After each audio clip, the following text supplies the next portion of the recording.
Allez, on y va. Petit compte-rendu d'HR Technologies France qui s'est passé à Paris le 1er et le 2 février, avec pas mal de monde qui a bravé non pas les intempéries, mais les mouvements sociaux. Et puis, tout l'écosystème était bien représenté, bien au-delà de la partie formation qui était assez connue pour ce salon. Et donc, la partie administration des ressources humaines, la partie gestion des talents, et bien entendu, la management tech et l'engagement avec ZasMeUp étaient très bien représentés. Une belle activité sur le stand ZasMeUp. On a été ravis d'en croiser certains d'entre vous, hein, certains de nos clients et des prospects.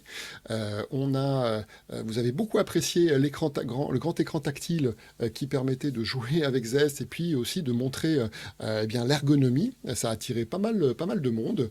On a pas mal aussi discuté de deux sujets sur l'évolution finalement des SIRH, de l'architecture, de l'urbanisation de vos systèmes d'information, avec deux challenges qui étaient très prégnants dans les discussions.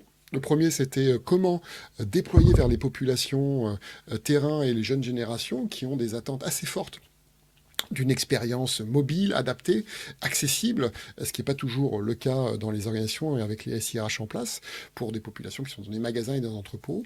Et puis l'autre élément aussi important, c'est de plus en plus cette volonté de décentraliser la manière de définir et de déployer les processus RH. Par exemple, les entretiens annuels avec des pratiques différentes par pays, par type de métier. Autant de choses qui sont de plus en plus importantes pour augmenter, et bien entendu, l'impact des pratiques RH que vous allez déployer. Alors pour ce qui est des startups à regarder, j'ai fait mon marché à partir du village du Lab RH avec 4 startups qui illustrent chacune des tendances qui sont intéressantes et importantes, bien entendu en complément de ZasMeUp.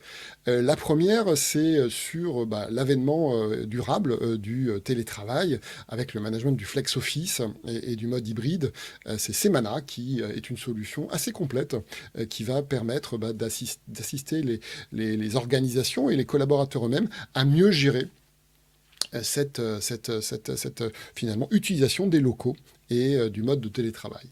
Autre tendance assez forte, bien entendu, c'est tout ce qui est autour de la donnée RH, avec une espèce de densification dans son utilisation, avec de plus en plus d'intelligence, parfois même de l'intelligence artificielle, mais aussi beaucoup plus de consolidation de ces données, avec des sources très multiples.